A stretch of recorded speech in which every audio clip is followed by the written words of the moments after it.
યુપીમાં શંકરાચાર્ય, જેને શંકરાચાર્ય સાબિત કરવા માટેની નોટિસ પણ મળી છે, એવા અવિમુક્તેશ્વરાનંદજી અને યોગી સરકાર વચ્ચે જબરજસ્ત સંઘર્ષ ચાલી રહ્યો છે.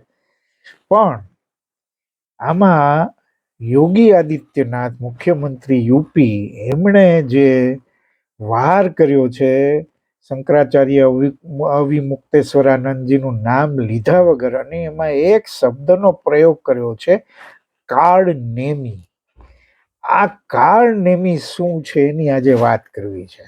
પણ વાત કરતા પહેલા તમે જોડાઈ જજો અમારા કાર્યક્રમમાં, સબસ્ક્રાઇબ પણ કરજો, લાઈક કરજો, શેર પણ કરજો. આ કાળ નેમી શું છે? આમ તો શાબ્દિક અર્થ તમે જુઓ તો કાળ એટલે સમય અથવા મૃત્યુ, અને નેમી એટલે ધરી અથવા ચક્રનો ભાગ.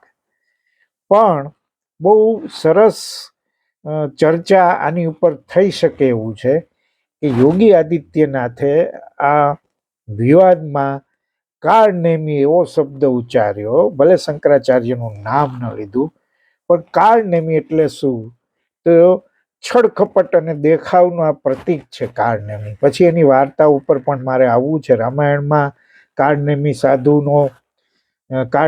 સાધુનો વેશ ધર્યો અને હનુમાનજીને છેતરવાનો પ્રયત્ન કર્યો, અને એ રીતે યોગી આદિત્યનાથે એમ કટાક્ષ કર્યો છે રૂઢિપ્રયોગની દ્રષ્ટિએ કે જે વ્યક્તિ સાધુના વેશમાં છે એના મનમાં સાચો ઉદ્દેશ નથી, એ ધર્મની આડમાં બીજા કોઈ માટે કામ કરે છે.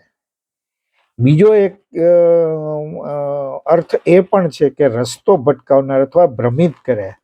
એટલે કાળનેમીની જે વાર્તા છે એ તો આપણે કરીએ જ, પણ એમ કે યોગીજીનું કહેવાનું એમ હતું કે અમુક લોકો ધર્મના નામે લોકોને ભ્રમિત કરવાના પ્રયત્નો કરે છે, અને રાષ્ટ્રીય હિત અથવા તો સાચા ધર્મના માર્ગમાં અવરોધ ઊભો કરે છે. એટલે એક પ્રકારે કપટી સાધુ એવો એમનો ભાવ છે. ભલે એમણે સીધું નામ નથી લીધું શંકરાચાર્યજીનું, અને એમને નોટિસ ઉપર નોટિસ અપાઈ છે. એટલે આ કાળનેમી એક રૂઢિપ્રયોગની રીતે એમને વાપર્યો છે યોગીજીએ. અને પૌરાણિક જો કથાની વાત કરીએ તો રામાયણના સંદર્ભમાં બહુ જાણીતી કથા છે કાળનેમીની. કે કથા એવી છે કે જ્યારે લક્ષ્મણજી મૂર્છિત થાય છે ને હનુમાનજી હિમાલયમાં સંજીવની જડીબુટી લેવા જાય છે, ત્યારે રાવણે હનુમાનજીનો રસ્તો રોકવા કાળનેમીને મોકલે છે. આ વાર્તા છે. અને કાળનેમી શું કરે છે કે એક સાધુનું રૂપ ધારણ કરે છે ને હનુમાનજીને ભ્રમિત કરવા માટે આ રૂપ ધારણ કરે છે, અને હનુમાનજીને પોતાની માયામાં ફસાવી અને વિલંબ થાય અને લક્ષ્મણ જીવી ન શકે એવો એમનો કારસો હોય છે. પણ અંતમાં શું બને છે કે એક અપ્સરા જે મગરના રૂપમાં હોય છે એ હનુમાનજીને ચેતવે છે કે આ કાળનેમીનું અસલી રૂપ શું છે, અને ચેતવીને એમ કે છે કે ભાઈ આ ધ્યાન રાખજો. અને સત્ય જાણે છે હનુમાનજી, અને કાળનેમીનો વધ કરે છે. આ એક વાર્તા છે. બીજી એક વાર્તા પણ છે કેટલાક શાસ્ત્રો મુજબ, ભાગવત કે બીજા બધા, કે કાળનેમી એ વિરોચનનો પુત્ર અને હિરણ્યકશ્યપનો પૌત્ર એવો ઉલ્લેખ આવે છે. અને એવું માનવામાં આવે છે કે સમુદ્ર મંથન વખતે થયેલા યુદ્ધમાં ભગવાન વિષ્ણુએ તેનો વધ કરેલો. કહેવાય છે કે આ જ કાળનેમીએ દ્વાપર યુગમાં કંસ તરીકે પુનર્જન્મ લીધો હતો, જેનો વધ ભગવાન શ્રી કૃષ્ણએ કરેલો. એનો મતલબ એમ પણ કરી શકાય યોગીજીએ કોને ટાર્ગેટ કર્યા એમાં આપણે પડ્યા વગર જે કાળનેમી છે એ કાળનેમી તો દરેક યુગમાં હોય છે ને હોય છે.